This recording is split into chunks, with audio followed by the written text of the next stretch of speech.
औज़ुबिल्लाहि मिनश्शैतानिर्रजीम बिस्मिल्लाहिर्रहमानिर्रहीम रब्बि इश्रह ली सदरी वयस्सिर ली अमरी वहलुल उक़दतम मिन लिसानी यफ़क़हू क़ौली।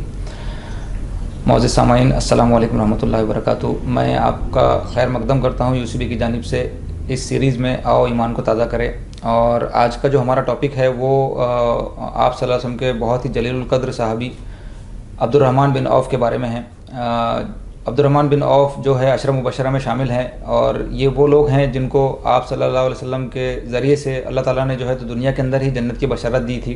और अब्दुर्रहमान बिन औफ़ जो है आप सल्लल्लाहु अलैहि वसल्लम की पैदाइश के 10 साल बाद मक्का के अंदर पैदा हुए। अब्दुर्रहमान बिन औफ़ जिनका जो है उनके वालिदैन ने जिनका नाम अब्दुल काबा या अब्द अम्र रखा था, वो इस्लाम लाने के बाद आप सल्लल्लाहु अलैहि वसल्लम ने तब्दील कर अब्दुर्रहमान रखा। और अब्दुर्रहमान ने मतलब ऐसे घराने में परवरिश पाई जो खुशहाल घराना था। अब्दुर्रहमान बिन औफ़ कबीला बनु ज़ुहरा से ताल्लुक़ रखते थे और इसी कबीले से आप सल्लल्लाहु अलैहि वसल्लम की वालिदा माजिदा भी ताल्लुक़ रखती थी। इस तरीके से अब्दुर्रहमान बिन औफ़ जो है आप सल्लल्लाहु अलैहि वसल्लम के कज़िन भी हुए। उनके वालिद तिजारत करते थे और तिजारत के बहुत मतलब वो मशहूर थे और तिजारत में उन्होंने जो है अपने बेटे को जो है तिजारती गुर भी बहुत सारे सिखाए। और अब्दुर्रहमान बिन औफ़ जो है अपने वालिद का साथ दिया करते थे तिजारत के अंदर। एक मरतबा वो तिजारती काफ़िले के लिए साथ में ले जा रहे थे तो उस पर जो है किसी कौम के लोगों ने हमला कर दिया और अब्दुर्रहमान बिन औफ़ के वालिद का इंतकाल हो गया वहाँ पर। तो ये नबूवत से पहले की बात है। तो अब्दुर्रहमान बिन औफ़ के वालिद ने जो है तो इस्लाम का ज़माना नहीं पाया। बहरहाल उनकी वालिदा जो मौरख़िन ने जिनका नाम शिफ़ा लिखा है, उन्होंने जो है आप सल्लल्लाहु अलैहि वसल्लम की दावत पर इस्लाम कबूल किया था और वो आप सल्लल्लाहु अलैहि वसल्लम की सहाबियात में से थी। अब्दुर्रहमान बिन औफ़ का भी इस्लाम लाने का वाक़या कुछ इस तरह है कि वो एक तिजारत के लिए यमन गए हुए थे। वहाँ पर जिस घर में वो मेहमान थे उस घर का जो एक बूढ़ा शख्स था जो वहाँ के कबीले का सरदार था, उसने इनसे अब्दुर्रहमान बिन औफ़ से जो है तो मक्का के हालात के बारे में दरियाफ़्त किया और फिर उनको बताया कि मक्का के लोगों में से मतलब तुम्हारे लोगों में से एक शख्स उठेगा जो अल्लाह के एक होने की और अल्लाह की वहदानियत की दावत देगा और एक अल्लाह की इबादत करने की दावत देगा, तो तुम उस शख्स का जो है साथ देना। अब्दुर्रहमान बिन औफ़ जब वहाँ से वापस आए तो उन्होंने अबू बकर सिद्दीक़ से मुलाकात की और हज़रत अबू बकर सिद्दीक़ ने उन्हें बताया कि ये शख्स जो है वो ऑलरेडी आ चुके हैं मक्का के अंदर। उन्होंने अपनी नबूवत का ऐलान कर दिया है, वो मोहम्मद सल्लल्लाहु अलैहि वसल्लम हैं और मैं भी तुम्हें इस्लाम की दावत देता हूँ। हज़रत अबू बकर की इस्लाम की इस दावत के पेश करने के बाद हज़रत अब्दुर्रहमान बिन औफ़ ने फ़ौरन ही इस्लाम कबूल कर लिया। और अगर हम देखें तो अशरा मुबशरा के अंदर से तकरीबन 5 सहाबा ऐसे हैं जिन्होंने हज़रत अबू बकर सिद्दीक़ के हाथ पर ईमान कबूल किया था। अब यहाँ से हम देखें जब आप सल्लल्लाहु अलैहि वसल्लम ने खुलेआम दावत देना शुरू की तब मुशरिकीन मक्का ने जो है मुसलमानों को बहुत सताना शुरू किया। उसमें अब्दुर्रहमान बिन औफ़ भी थे। वो बहुत सब्र के साथ मक्का के अंदर रहे और आप सल्लल्लाहु अलैहि वसल्लम ने नबूवत के ऐलान के 5वें साल फिर लोगों से कहा कि तुम हिजरत करो। तो जो इस्लाम के लिए पहली हिजरत थी जो हबशा की जानिब हुई, उसके अंदर अब्दुर्रहमान बिन औफ़ भी शामिल थे। वो हबशा जाकर बस गए और वहाँ पर एक ख़बर पहुँची कुछ सालों बाद कि भाई मक्का के लोगों ने भी जो है तो पूरे तमाम के तमाम लोगों ने इस्लाम कबूल कर लिया है। तो फिर उन लोगों ने सोचा कि भाई अब जब वहाँ के लोगों ने इस्लाम कबूल कर लिया तो हमारा यहाँ रहने की क्या ज़रूरत है। वो लोग वहाँ से मक्का के लिए रवाना हो गए। मक्का के करीब जो ही पहुँचे उनको मालूम हुआ कि ये खबर झूठी थी, लेकिन अब यहाँ से वापस जाना भी मुश्किल था। तो मतलब किसी न किसी सरदार की पनाह लेकर जो है तो मक्का में वो दाखिल हो गए और अब्दुर्रहमान बिन औफ़ भी इस तरीके से मक्का में दाखिल हुए और वहाँ से फिर वो मक्का में रहे और कुछ साल रहने के बाद फिर जो है तो इस्लाम जिन लोगों ने इस्लाम कबूल किया था उनके ऊपर फिर मक्का के लोगों का जुल्म बढ़ता ही गया। तो फिर आप सल्लल्लाहु अलैहि वसल्लम ने कहा कि फिर से एक बार जो है हिजरत की जाए। तो अब्दुर्रहमान बिन औफ़ या तो वहाँ से सेकंड जो हिजरत हबशा हुई थी उसमें शामिल थे, कुछ इसमें इख्तलाफ भी है, कुछ लोग मौरखीन लिखते हैं कि वो सेकंड हिजरत हबशा में शामिल थे या फिर उन्होंने मक्का से ही मदीना की जानिब हिजरत की थी। बहरहाल उनकी लेकिन ये शर्फ उनको हासिल है कि दोनों हिजरतें उन्होंने इस्लाम के अंदर जो दोनों हिजरतें हैं वो उन्होंने की थी। और जब वो मदीना हिजरत कर आए थे तो आप सल्लल्लाहु अलैहि वसल्लम ने साद बिन रबी को जो है इनका भाई बनाया था। साद बिन रबी जो है वो मदीना के बहुत ही मालदार शख्स थे। साद बिन रबी ने इनसे कहा अब्दुर्रहमान बिन औफ से कि भाई मैं अल्हम्दुलिल्लाह यहाँ का मालदार शख्स हूँ, मेरे पास में जो है 2 स्टोरी घर है और मेरे जितनी जायदाद है मैं तुम्हें अपनी आधी जायदाद देने के लिए तैयार हूँ, और जो मेरे 2 स्टोरी घर है इसमें से तुमको जो पसंद हो मैं वो जो है वो मसला तुमको देने के लिए तैयार हूँ। मेरी 2 बीवियाँ हैं, जिस बीवी के बारे में तुम कहो मैं तलाक देता हूँ, तुम उससे शादी कर लेना। लेकिन अब्दुर्रहमान बिन औफ ने जब सुना और इनको फिर बरकत की दुआ दी और कहा कि मुझे इन सब चीज़ की ज़रूरत नहीं, ये सब चीज़ें तुमको मुबारक हो और मुझे सिर्फ तुम बाज़ार का रास्ता बताओ। तो उन्होंने फिर अब्दुर्रहमान बिन औफ को बाज़ार का रास्ता बताया। ये बाज़ार गए, वहाँ पर जो है पनीर और घी ख़रीदा और उसकी तिजारत करना शुरू कर दी, जो कि उनका एक ख़ानदानी पेशा था तिजारत। और वो बहुत मेहनत करते गए, यहाँ तक कि अल्लाह ताला ने जो है उनकी मेहनत पर उनको जो है बहुत कामयाब किया और वो बहुत कामयाब ताजिर बने मदीना के, और मालदार लोगों में उनका शुमार होने लगा। लेकिन जितने वो मालदार थे उतने ही वो सखी भी थे। इस्लाम को जब जब ज़रूरत पड़ी उन्होंने जान व माल अपना निछावर किया, जब भी ज़रूरत पड़ी उन्होंने अपना माल इस्लाम के लिए दिया। अगर हम उनका ज़िक्र करें कि भाई जितनी कुर्बानियाँ उन्होंने दी है उसके अंदर अगर हम देखें कि भाई जितनी जंगें हुई आप सल्लल्लाहु अलैहि वसल्लम के साथ, उन्होंने हर जंग में तकरीबन पार्टिसिपेट किया, हर जंग में उन्होंने हिस्सा लिया और बड़ी ही जवामर्दी से उन्होंने जो है लड़ाई की।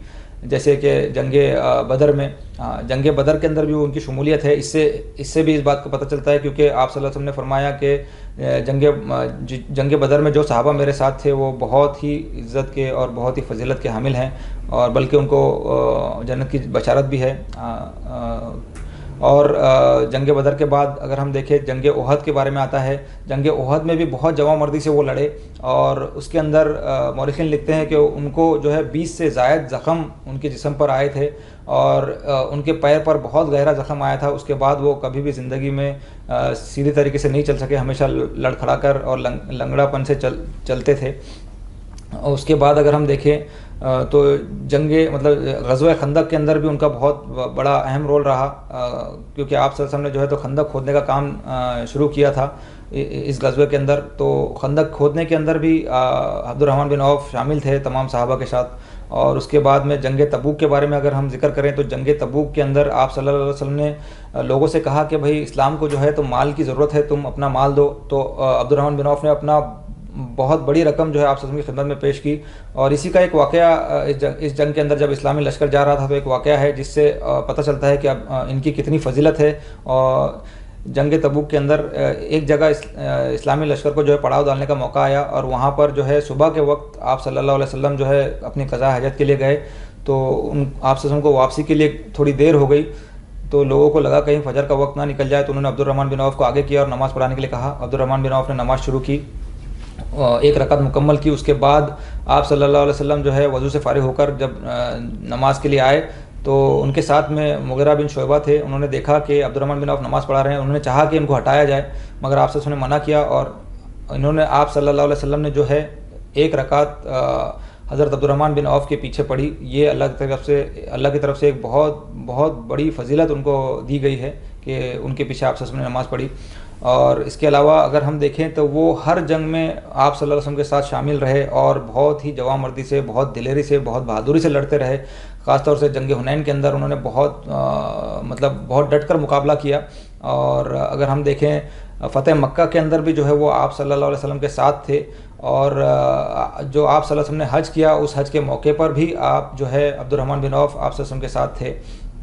और फिर आप सल्लल्लाहु अलैहि वसल्लम की वफ़ात हो गई। उस वफ़ात के बाद अब्दुर्रहमान बिन औफ को जो है हज़रत अबू बकर सिद्दीक़ ने भी अपने दौर खिलाफत में बहुत इज़्ज़त दी और बहुत ऊंचा मकाम उनका रखा और वो बहुत बड़े मुशीरों में से जाने जाते थे। और जब भी हुकूमत के अंदर किसी फ़ैसले की ज़रूरत पड़ती या किसी राय की ज़रूरत पड़ती तो उनसे राय ली जाती थी हज़रत अबू बकर के दौर में। और उसके बाद हज़रत अबू बकर के बाद हज़रत उमर का दौर आया। हज़रत उमर के दौर में भी ये मुशीर रहे।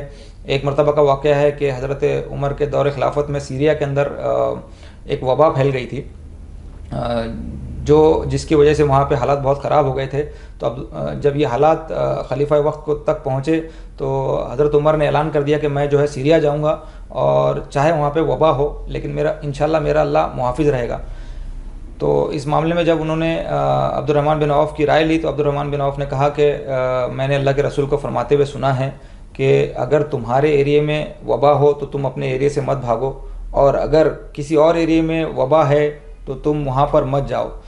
इस तरीके से उनकी राय मानी गई। और हज़रत उमर जो है जो पहले कह रहे थे कि मैं वहाँ जाऊँगा, फिर उन्होंने हज़रत अब्दुर्रहमान की बात पर वहाँ जाना जो है रोक दिया और वहाँ नहीं गए।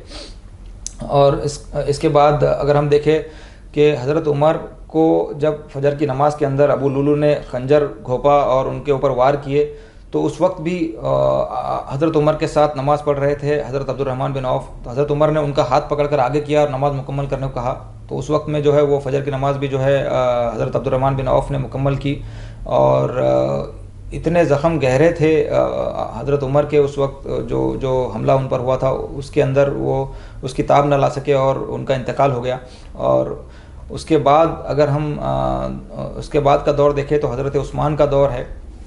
हज़रत उस्मान के दौर में भी हज़रत उस्मान ने जो है उनकी बहुत इज़्ज़त की अब्दुर्रहमान बिन औफ़ की, और जब भी ज़रूरत पड़ती उनसे मशवरा करते।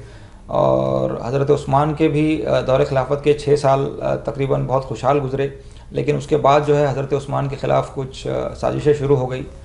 तो अगर हम देखें तो मौलिखिन ने लिखा है कि हज़रत अब्दुर्रहमान बिन औफ़ इन साजिशों से बहुत दूर रहे, कभी भी इन साजिशों के नज़दीक नहीं गए और चुपचाप अपना काम करते रहे। इस्लाम के लिए और दीन के लिए, अल्लाह के लिए जो है अपने काम को जारी व सारी रखा।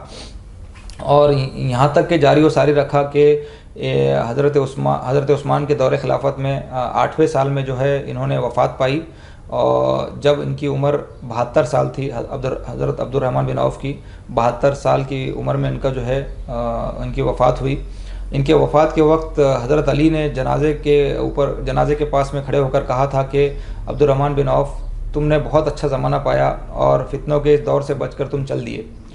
और एक सहाबी के बारे में आता कि उन्होंने कहा था कि ये पहाड़ भी चल दिया। मतलब अब्दुर्रहमान बिन औफ़ एक बहुत ही जलीलुल क़द्र सहाबी थे, और उनकी ऐसी ज़िंदगी है कि हम इंशाल्लाह यहाँ से उनकी इस ज़िंदगी के वाक़यात से हम कुछ ना कुछ सबक लेकर यहाँ से उठे। अगर हम देखें तो एक वाक़या, उनकी जो सादगी थी वो बहुत ज़्यादा थी। एक वाक़या मेरे जहन में आ रहा है कि जब वो मदीना के अंदर तिजारत करते थे तो एक मरतबा वो नमाज के अंदर मस्जिद के अंदर दाखिल हुए, जब उनके ज़ेबतन बहुत अच्छे कपड़े थे और उसके ऊपर एक मखसूस इतर की खुशबू लगी हुई थी, जो उस वक्त के अरब जो है एक मखसूस मौके पर और एक अच्छे ओकेजन पर लगाते थे। तो आप सल्लल्लाहु अलैहि वसल्लम ने उनको देखा और पूछा कि क्या बात है, क्या माजरा है। तो उन्होंने कहा कि अल्लाह के रसूल, मेरा निकाह हो गया। तो बताइए मतलब कितनी सादगी वाली बात है, कितनी सादगी से निकाह हो गया। निकाह को कितना सादा इन्होंने बनाया, और वैसे ज़िंदगी भी जो गुजारते थे बहुत सादगी की ज़िंदगी गुजारते थे। जब अल्लाह के रसूल से हालांकि इतनी मोहब्बत करते थे, लेकिन अल्लाह के रसूल को मालूम नहीं था कि इनका निकाह हो गया है। फिर अल्लाह के रसूल ने सुना और कहा कि तुम वलीमा ज़रूर करना, और उनसे पूछा कि तुमने महर में क्या दिया है। तो उन्होंने कहा कि मैंने एक खजूर की गुठली के बराबर जो है सोना महर दिया है। तो फिर आप सल्लल्लाहु अलैहि वसल्लम ने कहा कि ठीक है, अब आप जो है वलीमा ज़रूर करें, चाहे एक बकरी ही क्यों ना हो। तो ये वलीमा करना भी सुन्नत है, ये भी एक चीज़ हमारी ज़िंदगी में हमको शामिल करनी चाहिए। और अगर हम देखें तो वो बहुत दिलेर थे, बहुत शुजा थे, बहुत जवामर्दी से लड़ते थे। तो हमको भी जो है तो दिलेर होना चाहिए। कभी भी इस्लाम को अगर किसी चीज़ की ज़रूरत पड़ी इस तरीके की, तो हमको बहुत जवामर्दी के साथ और बहुत हिम्मत के साथ काम लेना चाहिए। और उसके अलावा अगर हम देखें कि उनकी सादगी जो है, कभी भी उन्होंने मतलब जब उनके घर में कोई अगर अच्छा खाना बन जाता तो उन्होंने उसको देखकर जो है कभी कभी रोया करते थे, और फरमाया करते थे कि आप सल्लल्लाहु अलैहि वसल्लम और उनके अहल वयाल को भी कभी पेट भर कर जो है खाना मैसर नहीं हो सका। और इतने मालदार होने के बाद भी बहुत सादा ज़िंदगी उन्होंने गुजारी। और इसके अलावा अगर हम देखें तो सखावत भी जो है उनसे हमको लेनी चाहिए। और जैसे वो बहुत सखी थे, जब भी ज़रूरत पड़ती वो इस्लाम के लिए अपना माल लुटाते थे। ख़ुददारी अगर हम देखें तो जैसे कि उनके भाई ने उनसे, मदीना वाले अंसारी ने कहा था कि भाई तुम मेरा माल ले लो, तब उन्होंने कहा कि मुझे माल की ज़रूरत नहीं है, मुझे तुम तिजारत का रास्ता बताओ बस। तो मतलब यहाँ से हम देखें तो ख़ुददारी भी हमारी ज़िंदगी में आनी चाहिए। और बहुत सारे सबक है। आप सल्लल्लाहु अलैहि वसल्लम के तमाम सहाबा जो है वो हमारे लिए, आप सल्लल्लाहु अलैहि वसल्लम भी हमारे लिए एक रोल मॉडल है और उनके सहाबा भी हमारे लिए रोल मॉडल है। मैं अल्लाह ताला से दुआ करता हूँ कि अल्लाह ताला हज़रत अब्दुर्रहमान बिन औफ़ के ऊपर बहुत सारी रहमतें नाजिल फरमाएँ और हमको जो है इंशाअल्लाह यहाँ से कुछ ना कुछ सबक लेकर अल्लाह ताला यहाँ से उठाए और हमारी ज़िंदगी में तब्दीली लाए। वाखिर दावाना अनिल हम्दुलिल्लाहि रब्बिल आलमीन।